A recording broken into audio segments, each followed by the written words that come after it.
ಕುಂದರಿ ಸಾವಿರ ಕುಂದರಿ ಸ್ವಾಮಿ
ನಮ್ದೆಲ್ಲ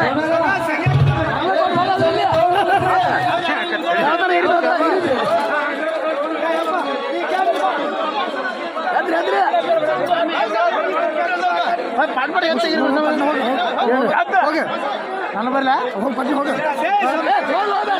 ಇಲ್ಲ ಬಿಟ್ಟು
ಸಮರ ದಯಮಾಡಿ ಎಲ್ಲರೂ ಕುಂದ್ರಿ ಪಾಳೆ ಮ್ಯಾಗ ಒಬ್ಬೊಬ್ಬರು ಹೋಗ್ತಾರೆ ದಯಮಾಡಿ ಕುಂದ್ರಿ ಸ್ವಾಮಿ ಎಷ್ಟು ಹೇಳಬೇಕಪ್ಪ ಅಲ್ಲಿ ಗುರುಸ್ವಾಮಿ ಬಿಟ್ಟು ಎಲ್ಲರೂ ಈ ಕಡೆ ಬನ್ನಿ ಸಮರ ನೋಡಿ ಈಗ ನೀವು ತಿನ್ನ ನೋಡ್ತೀರಿ ಸ್ವಾಮಿ ಶರಣಂ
ನನ್ನಲ್ಲಿ ಬೇಡಿ ಬಂದ ಭಕ್ತರಿಗೆ ಯಾವುದೇ ಕಷ್ಟ ಕಾರ್ಪಣ್ಯವನ್ನು ನೀಡಬಾರದೆಂದು ಶ್ರೀ ಮಹಾತ್ಮನ ಕಡೆಯಿಂದ ವರವನ್ನು ಪಡೆದು ಮನುಷ್ಯ ಜನನ ಆಗೋಕ್ಕಿಂತ ಪೂರ್ವದಲ್ಲಿ ನಾವು ಭೂಮಿಗೆ ಜನನವಾಗಿ ಭೂಮಿಗೆ ನಮ್ಮ ಜನನವಾದ ಮೇಲೆ ನಾವು ಜ್ಯೋತಿಷ್ಯರ ಬಳಿ ಹೋಗ್ತೇವೆ. ಇಂಥ ಟೈಮ್ದಾಗ ನಮ್ಮ ಮಗ ಹುಟ್ಟ್ಯದ ಮಗಳು ಹುಟ್ಟ್ಯದಂದ್ರ ಅದಕ್ಕೆ ಜ್ಯೋತಿಷ್ಯರು ಹೇಳ್ತಾರ ಇಂಥ ನಕ್ಷತ್ರ ಇಂಥ ತಿಥಿ ಇಂಥ ವಾರ ಅಂತ ಹೇಳ್ತಾರ. ಹಾಗೆ ಆ ನಕ್ಷತ್ರ ಪ್ರಕಾರ 27 ನಕ್ಷತ್ರಗಳು 12 ರಾಶಿಗಳು 9 ಗ್ರಹಗಳು ಇವನ್ನೆಲ್ಲ ಕುಡಿಸಿದ್ರೆ ಎಷ್ಟಾಕ್ಕವು 48 ದಿನ ಆಗ್ತವೆ. 48 ದಿನ ಆದಾಗ ಏನಕ್ಕದ ಮನುಷ್ಯನಿಗೆ ದೋಷ ಬರುವುದು ಒಂದು ನಕ್ಷತ್ರ ಒಂದು ರಾಶಿ ಒಂದು ಗ್ರಹದಿಂದ ಈ ಮನುಷ್ಯ ಕುಲಕ್ಕೆ ಏನು ಬರ್ತದಪ್ಪ ಅಂದ್ರೆ ಕಷ್ಟ ಕಾರ್ಪಣ್ಯಗಳು ಬರ್ತಾವು. ಈ ಕಷ್ಟ ಕಾರ್ಪಣ್ಯಗಳಿಂದ ನಾವೆಲ್ಲರೂ ಮುಕ್ತಿಯನ್ನು ಪಡಿಬೇಕಪ್ಪ ಅಂದ್ರೆ 48 ದಿನ ಕಡ್ಡಾಯವಾಗಿ ವ್ರತಾಚರಣೆ ಮಾಡಬೇಕು. ಅದಕ್ಕೆ ಗುರುಸ್ವಾಮಿಯೇ ಇರಲಿ ಕನ್ಯಾಸ್ವಾಮಿಯೇ ಇರಲಿ ಎಲ್ಲರಿಗೂ ಒಂದೇ ನಿಯಮ ಇದೆ. ಶಬರಿಮಲೆಗೆ ಹೋಗ್ಬೇಕಾದ್ರೆ ನಿಯಮದ ಏನಲ್ಲಿ ಗುರುಸ್ವಾಮಿಗಳು ಹೋಗ್ತಾವಂದ್ರೆ ಏನು ಬೇರೆ ಹಾದಿ ಅದಲ್ರಿ? ಇಲ್ಲ, ಎಲ್ಲರಿಗೂ ಒಂದೇ ಹಾದಿಲ್ಲ. ನಾವು ಗುರುಸ್ವಾಮಿ ಅಂದ್ರೆ ಸನ್ನಿಧಿಯಲ್ಲಿ ಶಿಷ್ಯರಿಗೆ ಒಳ್ಳೆಯ ಬೋಧನೆ ಮಾಡಿ ಒಳ್ಳೆಯ ಮಾರ್ಗದರ್ಶನ ನೀಡಿ ಸದ್ವಿಚಾರಗಳನ್ನು ಅವರ ಮನದಲ್ಲಿ ತುಂಬಿ ಸತ್ವಿಚಾರಗಳನ್ನು ತುಂಬಿ ಅವರನ್ನ ಸನ್ಮಾರ್ಗದ ಕಡೆಗೆ ನಡೆಸುವ ಒಂದು ಕಾರ್ಯವನ್ನು ಮಾಡುವನೇ ಗುರುಸ್ವಾಮಿ. ಯಾರು ಈ ವ್ರತಾಚರಣೆಯಲ್ಲಿ ಒಂದು ಒಳ್ಳೆಯ ರೀತಿಯಿಂದ ವ್ರತಾಚರಣೆ ಮಾಡಿದ್ದೇ ಕರೆಯಾದ್ರೆ ಅವ್ರಿಗೆ ಫಲ ಸಿಗುವುದು 100ಕ್ಕೆ 100 ಸತ್ಯದ ಮಾತು. ನನ್ನ ಜೀವನದಲ್ಲಿ ಸಾಕಷ್ಟು ಘಟನೆಗಳು ನಡೆದಿವೆ. ನಾನು ಒಂದೇ ಒಂದು ಘಟನೆಯನ್ನು ತಮ್ಮಲ್ಲಿ ಹೇಳಲು ಇಚ್ಛಿಸುತ್ತೇನೆ. ನನ್ನ ಹುಟ್ಟೂರು ಅಂಗಡಿಗೇರಿ ಗ್ರಾಮ. ನನ್ನ ತಂದೆಗೆ 50 ಎಕರೆ ಜಮೀನಿತ್ತು. ನನ್ನ ತಂದೆಯವರು ಸ್ವಲ್ಪ ಡ್ರಿಂಕ್ಸ್ ಮಾಡ್ತಿದ್ರು. ಅವಾಗ ನಮ್ಮ ತಾಯಿಯವರು ನಮ್ಮನ್ನೆಲ್ಲ ಶಾಲೆ ಕಲಿಸ್ತಿದ್ರು. ಸಂಸಾರದಲ್ಲಿ ಬಹಳ ಕಷ್ಟ. ಎಲ್ಲ ಆಸ್ತಿ ಪಡ ಕೆಡಿಬಿಟ್ರು. 50 ಎಕರೆ ಜಮೀನು ಏನ್ ಮಾಡಿದ್ರು, ಪಡ ಕೆಡಿಯೋದು.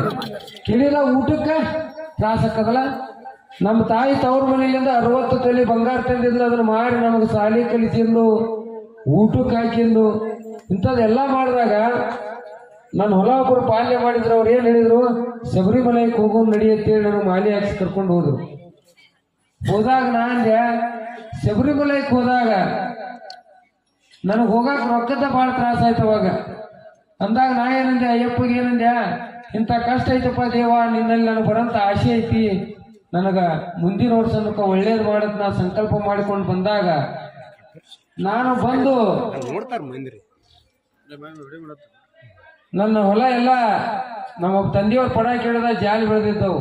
ಒಂದೆರಡು ಆಳು ಕರ್ಕೊಂಡು ಅವ್ನು ಜಾಲಿ ಕಡ್ದು ಒಂದು ಸ್ವಲ್ಪ ಹೊಲ ನಾ ಸೂರ್ಪಾನ ಬಿತ್ತಿದ್ರೆ 48 ಚೀಲ ಸೂರ್ಪಾನ ಆಯ್ತು ಆ ವರ್ಷ. ನಾ ಹಂಗೆ ಶಬರಿಮಲೆಗೆ ಹೋಗ್ತಾ ಹೋದ್ರೆ ಈಗ ನನ್ನ ಸಂಸಾರದಲ್ಲಿ ಶಾಂತಿ, ನೆಮ್ಮದಿ, ಸುಖ ಎಲ್ಲವನ್ನು ಭಗವಂತ ಕರುಣಿಸಿದ್ದಾನೆ. ನಾನು ಅವನ ಸೇವೆಯನ್ನು ನನ್ನ ಜೀವಮಾನದವರೆಗೆ ಸದಾ ಇಚ್ಛೆ ಮಾಡ್ತೀನಿ. ಅದಕ್ಕೆ ದಯಮಾಡಿ ಯಾರು ಮಾಲೆ ಹಾಕೊಂಡಾಗ ಈ ವ್ರತ ಹೆಂಗದಪ್ಪ ಅಂದ್ರ, ನಾವು ಟಿಂಗಲ್ ಮಾಡಿ ವ್ರತ ಮಾಡಿದೇವಂದ್ರ ಅದ್ರ ಶಾಶ್ವತ ಶಿಕ್ಷೆ ಉಣದ ಅವನೇ ಮತ್ತ ಬ್ಯಾರೆದವ್ರು ಉಣಂಗಿಲ್ಲ. ನಿಮಗೆ ಹೇಳ್ತೀನಿ, ನಾವು ವ್ರತ ಮಾಡ್ಬೇಕಾದ್ರೆ ಟಿಂಗಲ್ ಮಾಡಿ ಎಂದೂ ಮಾಡಬಾರ್ದು ಈ ವ್ರತ. ಯಾಕಂದ್ರೆ ಕಟ್ಟುನಿಟ್ಟಿನ ವ್ರತ ಇದು. ಹೆಂಗಪ್ಪ ಅದಂದ್ರೆ ನಾವು ಬಾರಿ ಗಿಡಕ್ಕೆ ಹೋಗಿ ಡುಬ್ಬ ಸಿಗಿಸ್ದಂಗ ಒಂದು ಬಿಡಿಸ್ಕೊಳಕ ಏನು 10 ಐತಿಲ್ಲ. ಹಂಗ ನೀವು ಯಾರು ಅಯ್ಯಪ್ಪ ಸ್ವಾಮಿ ಮಾಲಿ ಹಾಕಿರಿ, ಕಟ್ಟುನಿಟ್ಟಿನಿಂದ ವ್ರತ ಮಾಡ್ರಿ. ಇನ್ನೊಬ್ರು ವ್ರತ ಮಾಡೋದನ್ನ ನಾವು ಟಿಂಗಲ್ ಮಾಡಬಾರ್ದು. ಇದು ಸತ್ಯದ ಮಾತು. ಒಳ್ಳೆ ರೀತಿಯಿಂದ ವ್ರತ ಮಾಡಿ ಒಳ್ಳೆ ಫಲ ಪಡೆದು ನಾವು ಒಂದು ಸನ್ಮಾರ್ಗದಲ್ಲಿ ನಡೆದು ಜೀವನದಲ್ಲಿ ನಾವು ಹೆಂಗಾಗಬೇಕವ ಅಂದ್ರೆ, ಒಂದು ಗ್ರಾಮದಾಗ ನಾವು ಹುಟ್ಟಿರ್ತೇವಲ್ಲ, ಮಾದರಿಯಾಗಬೇಕು.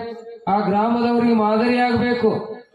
ನಮ್ಮ ಚಟಾದಿಗಳನ್ನು ಎಲ್ಲ ಬಿಟ್ಟು ಏನಪ್ಪ ಅಯ್ಯಪ್ಪ ಸ್ವಾಮಿ ಮಾಲಿ ಹಾಕಿದ, ಇವ ಎಂಥ ಒಳ್ಳೆಯವಾದ ಸದ್ವಿಚಾರವಂತಾದ, ಸಮಾಜಕ್ಕೆ ಒಂದು ಒಳ್ಳೆಯ ಕೊಡುಗೆಯನ್ನು ನೀಡುವಂಥ ವ್ಯಕ್ತಿಯಾದಂಥ ವ್ಯಕ್ತಿಗಳಾಗಿ ನಾವು ರೂಪಿಸಬೇಕು. ನಮ್ಮ ಹಿಂದೆ ಬರುವಂಥವ್ರನ್ನ ಹಾಗೆ ನಾವು ರೂಪಿಸುವಂಥ ಒಂದು ಕೆಲಸವನ್ನು ಮಾಡಬೇಕೆಂದು ತಮ್ಮಲ್ಲಿ ನನ್ನ ಹಣೆ ಮಳೆದು ಕೇಳಿಕೊಳ್ಳುತ್ತೇನೆ. ದಯಮಾಡಿ ಎಲ್ಲ ಮಾಲಾಧಾರಿ ಸ್ವಾಮಿಗಳು ಒಂದು ಒಳ್ಳೆಯ ರೀತಿಯಿಂದ ವ್ರತ ಮಾಡಿ ತಮ್ಮ ಸಂಸಾರದಲ್ಲಿ ಶಾಂತಿ ನೆಮ್ಮದಿಯನ್ನು ಆ ಭಗವಂತ ಕರುಣಿಸಲೆಂದು ಹೇಳುತ್ತಾ ನಾನು 2 ಮಾತನ್ನು ಮಾಡ್ತೇನೆ. ಪೂಜ್ಯ ಗುರುವರಿಗೆ